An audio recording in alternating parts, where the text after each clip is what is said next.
kembali jumpa dengan saya Linda Wahyudi di podcast saya. Kali ini saya ditemani adik dari sahabat saya, Ina. Halo Ina. Halo Bu Linda. Thank you ya sudah bersedia datang di podcast saya. Iya Bu Linda, sama-sama. Makasih udah diundang.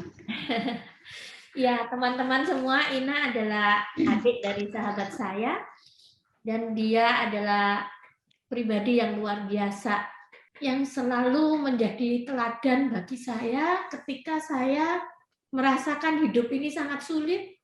Saya akan selalu berpikir tentang Ina. Kalau dia begitu kuat dan begitu tabah, saya ini belum ada apa-apanya gitu. Ina, kita berbincang-bincang sebentar ya Ina. Ya, boleh Bu Linda. Ina, kalau tidak salah kamu menderita sakit autoimun, betul? Iya, betul. Sejak umur berapa Ina kamu mengalami seperti itu? Sejak usia 6 tahun, Bu. Apa yang kamu rasakan waktu itu? Awalnya itu saya demam sih, Bu. Waktu itu yang makanya dibawa ke dokter itu karena demam tinggi terus nggak turun-turun. Terus seluruh sendinya itu nyeri bengkak merah gitu. Yang kalau kesenggol aja tuh sampai kesakitan menjerit. Makanya mama saya tuh bingung gitu, kenapa gitu. Baru dari situ dicek gitu. Oke, Ina. Ketika kamu sakit itu, kamu berobat terus-menerus atau jarang-jarang, Ina?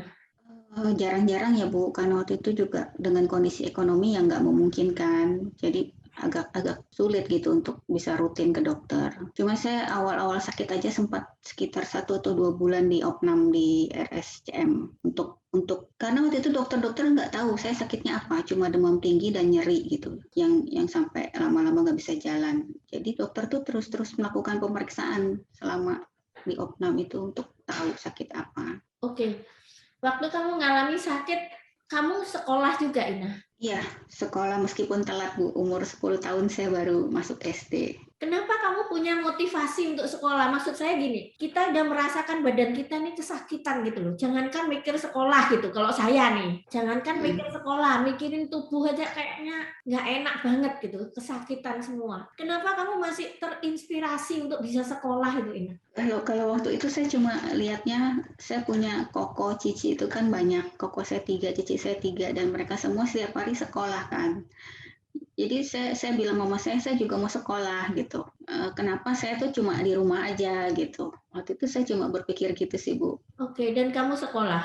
Iya, didaftarin. Mama saya juga dengan apa ya, saya juga waktu itu namanya anak kecil, saya nggak tahu permintaan saya itu sebenarnya sulit gitu. Waktu itu juga sekolah sebenarnya siapa yang mau menerima gitu dengan kondisi fisik saya yang nggak bisa jalan dan juga sewaktu-waktu sering sakit, gitu, sering nggak bisa sekolah. Gitu. Tapi mama saya berusaha mendaftarkan saya sekolah dan puji Tuhan ada yang mau menerima. Gitu. Oke, kamu mulai sekolah, berangkat sekolah bagaimana, Ina? Diantar mama dengan naik bajai waktu itu. Jadi karena saya waktu itu nggak punya kursi roda, digendong sama mama. Jadi kalau pagi diantar ke kelas, duduk di kursinya, ya nanti selesai sekolah dijemput, digendong lagi, begitu. Dan teman-temanmu menerima itu, Ina? Kamu nggak dibully, nggak diejek karena kamu beda sendiri dengan dia. Satu, mungkin karena umurmu jauh lebih besar dari rata-rata kelas 1 SD. Kedua, karena kamu mungkin aneh, maksudnya special case gitu. Iya, puji Tuhan sih saya mengalami masa sekolah punya teman-teman yang baik, Bu. Dan mungkin ini juga andil dari mama saya karena mama saya selalu yang saya pernah dengar mama saya tuh kayak pesan ke teman saya, ditemenin ya gitu, diajak ngobrol ya gitu. Jadi teman-teman saya tuh yang nyamperin saya, ngajak ngobrol gitu. Ina, kamu mengatakan pada saya untuk duduk aja kamu nggak bisa lama karena kesakitan. Bagaimana kamu bisa punya kekuatan untuk sekolah, Ina? Iya ya, kalau saya pikir-pikir sekarang mungkin itu juga waktu itu cuma apa ya, saya juga nggak tahu kalau ditanya kekuatan dari mana ya. Mungkin ya Tuhan Bu yang memberi saya kekuatan setiap hari yang membuat saya tuh tetap, bahkan saya untuk bangun tidur aja kadang kesakitan dan sulit gitu Bu. Tapi saya tetap sekolah. Saya juga nggak ngerti kenapa itu. Apakah kamu sering menangis, Ina, ketika kamu kesakitan, Ina? Oh iya, sering Bu, karena kalau lagi kambuh itu bahkan dideketin orang aja saya bisa menjerit gitu karena udah nyeri semua kan sendi-sendinya. Untuk tidur juga, untuk balik badan aja udah sakit banget gitu. Kamu pernah marah sama Tuhan nggak atas kondisi kamu, kok orang lain enak ya bisa main, kok saya seperti ini gitu? Iya, pernah Bu. Ada perasaan nggak terima, terus nggak ngerti. Dan waktu saya umur 12 itu saya ingat sekali pernah saya berpikir saya pengen bunuh diri gitu. Kenapa ya sakit saya tuh kok lama banget nggak sembuh-sembuh gitu. Pernah terpikir. Dan kamu lulus SD? Iya, lulus Bu. Puji Tuhan berhasil. Ketika ujian juga tidak mengalami kesulitan? Iya, waktu itu yang saya tidak bisa itu ujian paling yang praktek Bu, kayak olahraga ada praktekan, itu saya nggak ikut, tapi ada dispensasi dari sekolah. Oke, Ina, ketika kamu operasi, kalau nggak salah kamu operasi lutut, ya? Iya, operasi lutut. Itu berapa kali kamu operasi lutut saat itu? Waktu saya lulus SD dalam setahun itu 3 kali, karena lutut kiri kanan jadi bertahap kan, jadi perlu waktu untuk pemulihan juga, jadi setahun saya cuti sekolah, baru lanjut SMP setelah setahun kemudian. Dan kamu menjalani itu ya sudah gitu, tidak mengeluh atau apa? Maaf ya Ina, kan karena saya pernah operasi, ya saya pernah operasi beberapa kali.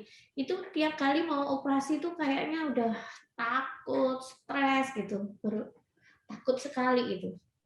Sedangkan kamu kan harus berturut-turut itu operasi ketika umurmu masih sangat muda gitu. Dan kamu taat saja, Ina. Iya, waktu itu saya pertama kali operasi umur 16 itu takut juga Bu, karena pertama kali dan saya tuh nggak kebayang gitu kan bakal diapain, terus setelah operasi itu bakal kayak gimana. Cuma saya juga punya harapan bisa jalan gitu, jadi saya mau gitu, karena saya ingin bisa jalan lagi. Setelah operasi itu baru bisa mulai belajar jalan karena lututnya yang bengkok itu kan dioperasi, dilurusin, jadi bisa untuk belajar jalan. Kemudian setelah cuti setahun kamu masuk SMP. Tetap masih digendong atau bagaimana, Ina? Waktu SMP itu saya ngelanjut ke Malang di sekolah asrama, Bu. Saya pakai kursi roda waktu itu, udah pakai kursi roda. Oh, di Malang? Iya, di SMP Bakti Luhur Malang. Oh. Jadi mereka memang punya asrama untuk anak-anak cacat ya, untuk yang buta, yang lumpuh gitu. Dan saya sempat sekolah di situ catur wulan, waktu itu masih catur wulan. Oke, jauh dari mama, apa yang kamu rasakan? Macam-macam ya Bu. Jadi anak asrama itu juga susah kan ya, karena ada jadwalnya. Terus juga saya jadi biasa apa-apa saya selalu ada mama, sekarang nggak ada gitu. Di Ketika lingkungan kamu baru. kesakitan di asrama siapa yang tolong kamu, Ina? Mereka ada susternya, tapi ya tetap nggak seperti di rumah ya. Ya kalau saya sakit ya udah, saya nggak sekolah ya udah di kamar asrama aja. Gitu. Setelah 1 catur wulan kamu balik lagi? Iya, balik karena saya kena bronkitis waktu itu. Kena bronkitis, lalu saya dijemput pulang, masuk rumah sakit lagi, Bu. Di situ saya sempat hampir meninggal. Karena sepertinya memang cukup parah waktu itu kena bronkitisnya. Tapi kamu pulang lagi ke Jakarta, lanjut sekolah lagi? Iya, setelah bronkitisnya sembuh itu beberapa bulan kemudian, lanjut sekolah lagi di sekolah yang dulu SD saya. Jadi kan guru-gurunya sudah tahu ya dengan kondisi saya gitu.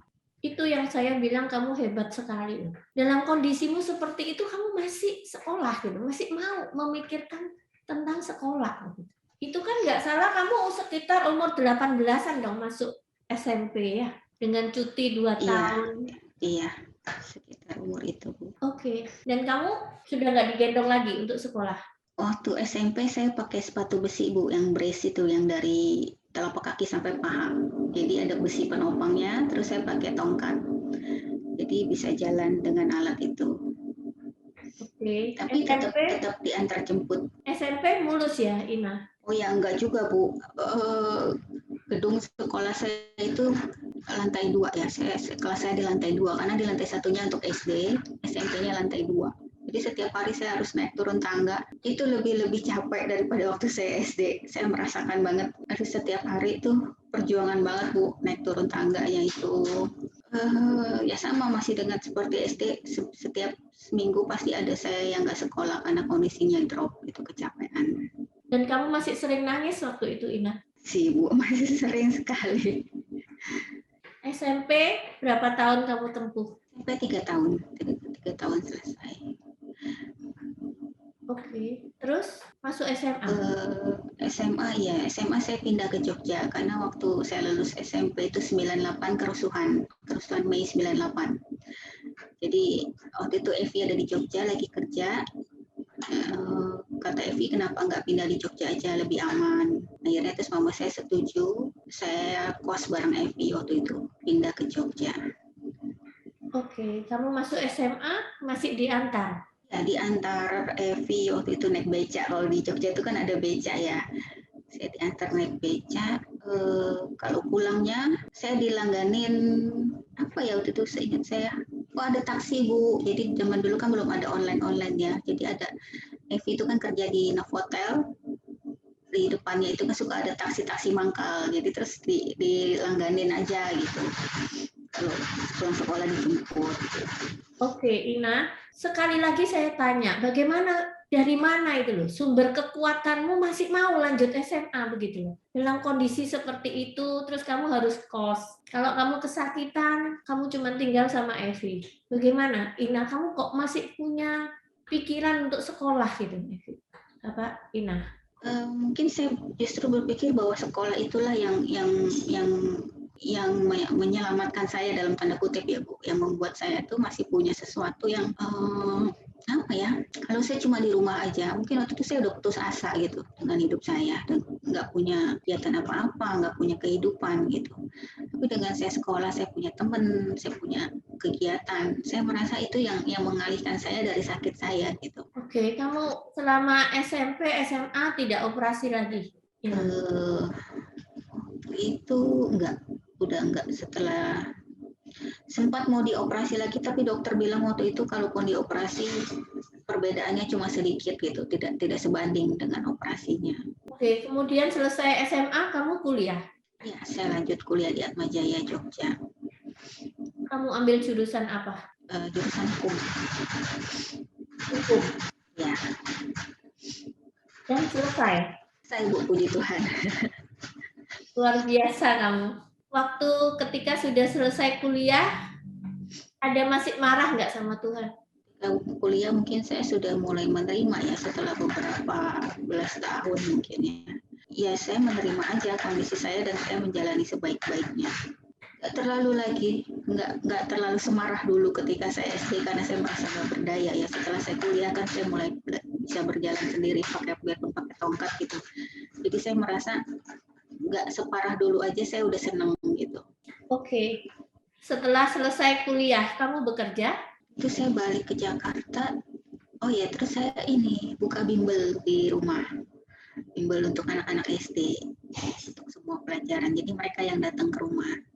Jadi saya menemani mereka yang bikin PR, yang ada ulangan. Setelah itu, Ina, sampai sekarang ini bimbelnya jalan? Waktu itu bimbelnya mungkin cuma sekitar 2 tahun mungkin ya. Terlalu capek Bu, anak-anak SD itu ampun ya, ternyata nggak mudah gitu untuk mengajar, untuk ini menemani mereka belajar itu sulit dan saya kelelahan juga. Cuma sampai 2 tahun. Kemudian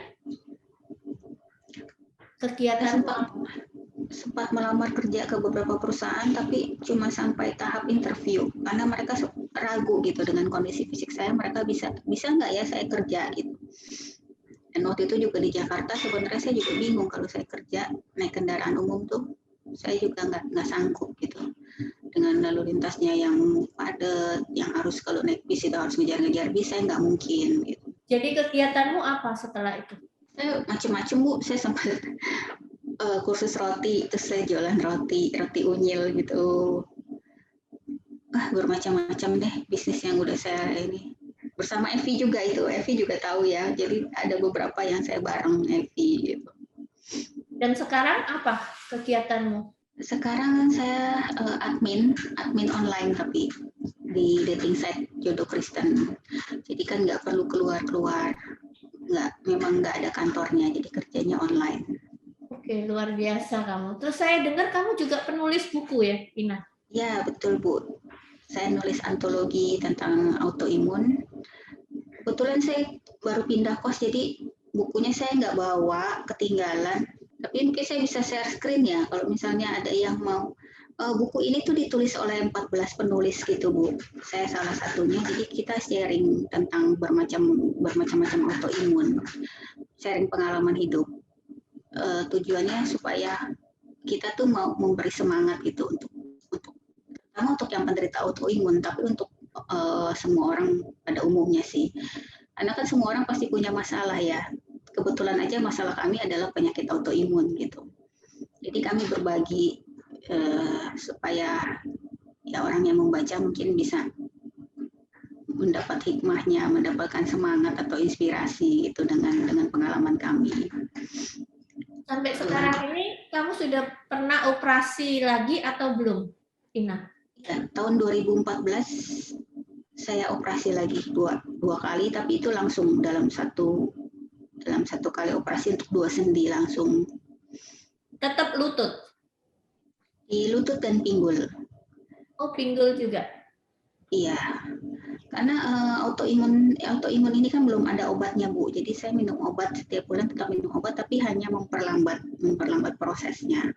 Tapi kalau sendi-sendi yang udah rusak itu kan nggak bisa kembali, jadi ya harus, karena terus dipakai sendinya itu kan.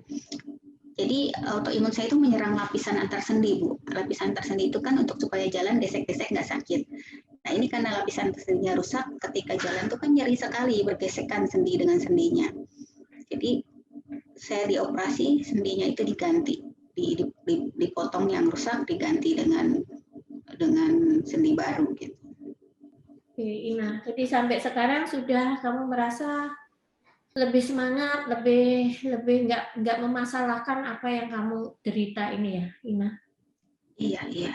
Puji Tuhan ya Bu, saya merasa ini benar-benar yang pertolongan Tuhan banget gitu, dari sejak yang awalnya saya sakit sampai sekarang itu saya merasakan banget penyertaan Tuhan gitu dalam hidup saya, yang memberi saya semangat, membuat saya kok bisa tetap melangkah gitu, bisa meskipun penuh dengan kesulitan tapi saya tetap maju gitu. Saya percaya itu memang Tuhan gitu yang menyertai gitu. Saya kagumi dari kamu nggak berusaha loh nempel di kakakmu yang ini atau itu karena keterbatasanmu, tetapi kamu betul-betul mandiri, kamu kos, kamu hidup sendiri, kamu kerja sendiri. Itu bagi saya luar biasa, Ina. Ya itu sekali lagi memang Tuhan ya Bu yang menyertai gitu, yang memberikan kekuatan, yang memberikan semangat. Jadi kamu merasa oke, waktu maaf ya Ina, misalnya waktu mama nggak ada, itu apa kamu nggak merasa kehilangan tangan gede gitu loh Ina, yang selalu ada untuk nolong kamu? Ya, itu kehilangan yang sangat besar dalam hidup saya ya. Saya sempat marah sama Tuhan selama setahun itu, saya nggak mau berdoa. Saya merasa Tuhan kok udah saya sakit, terus saya tuh masih kuliah waktu itu semester 2. Saya masih perlu mama gitu. Setiap kali saya sakit, waktu itu saya ngekos, tapi kalau setiap kali saya sakit saya telepon mama dan mama datang gitu. Apapun sakit saya, bahkan kalau saya diare saya telepon mama tuh datang gitu. Waktu mama nggak ada ya saya ngerasa kok Tuhan gitu amat ya gitu. Saya nggak ngerti itu kenapa kok Tuhan berbuat seperti itu. Yang saya merasa, memang saya punya cici, punya koko, tapi kan pasti berbeda dengan mama gitu, orang yang selalu ada gitu kan. Tapi sekarang saya mengerti gitu, Tuhan melakukan itu ya supaya saya benar-benar mandiri gitu, jangan bergantung pada siapapun gitu. Benar-benar ya hanya bersandar pada Tuhan, bukan pada manusia, bukan siapapun gitu.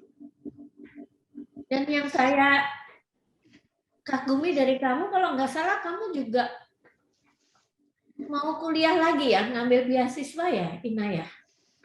Oh ya, tahun lalu saya daftar Bu di Australia. Saya mau ngambil konseling, jurusan konseling. Tapi kemarin tuh bertepatan dengan COVID ya, breakout itu. Saya saya tidak lolos, tapi saya juga bersyukur juga karena dengan kondisi autoimun saya kan tidak boleh divaksin dan juga lebih rentan terkena virus sebenarnya karena saya minum obat penekan imun. Iya, ketika ditolak saya sebenarnya agak lega juga gitu. Dengan kondisi sekarang ini sepertinya agak sulit memang untuk saya bepergian. Gitu. Ina, satu lagi, kayaknya kamu bergabung juga semacam asosiasi atau perkumpulan atau apa untuk para autoimun ya, Ina ya? Ya, saya ada grupnya, Bu. Waktu saya nulis buku itu juga dari grup autoimun. Jadi kita di grup WhatsApp itu saling sharing. Karena autoimun itu sebenarnya bisa diperbaiki dengan pola makan. Jadi kita saling berbagi pola makan seperti apa, pola hidup seperti apa, cara mengelola stresnya supaya nggak kambuh gitu. Dan itu kamu lakukan memang? Ya. Dan mau nggak mau ya, Bu. Kamu rasa memang ada perbaikan, Ina? Ya, dengan pola makan yang dirubah, dengan pola pikir yang berubah, banyak perubahan. Ina, andaikan saya kasih kesempatan ngomong sama teman-teman di luar sana yang mungkin seperti saya yang asing dengan kata autoimun, atau maksudnya saya betul-betul tidak tahu apa yang terjadi dengan mereka. Bisa nggak kamu memberi semangat atau memberi motivasi atau apapun gitu, Ina, untuk mereka-mereka ini? Apa ya? Ya, saya cuma bisa bilang memang ini nggak mudah. Tapi ya jalani aja hari demi hari gitu. Jangan berpikir yang karena kalau kita berpikir begitu jauh, kita berpikirnya apa ya? Saya pernah berpikir gimana ya dengan masa depan saya, gimana ya nanti saya gini gitu. Itu malah jadi terasa sangat suram, Bu. Lebih mudah kalau kita menjalani hari demi hari, tapi dengan semangat. Kita tetap punya tujuan, tetap punya target, tapi kita tidak berpikir yang apa ya? Ya kita memang berbeda dengan orang lain yang sehat, karena itu ya memang pola pikir kita juga harus berbeda. Mungkin kita nggak bisa punya rencana jangka panjang seperti orang lain, ya tidak apa-apa juga gitu, nggak salah juga gitu. Karena kesehatan kita adalah yang pertama-tama. Kita mau melakukan apapun, kita kan harus sehat dulu. Makanya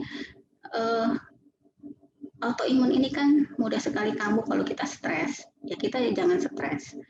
Terus kambuh kalau kita capek, ya kita jangan capek. Jadi kita harus memanage itu hari demi hari gitu. Luar biasa, Ina. Thank you banget untuk sharingnya. Saya hanya bisa mengatakan kamu luar biasa. Untuk teman-teman di luar sana, kita lihat perjuangan seorang Ina yang dari kecil sudah sakit. Dan dia meskipun dia menangis, tapi dia jalan terus. Dan dia tetap menghidupi kehidupan yang normal dan bahagia.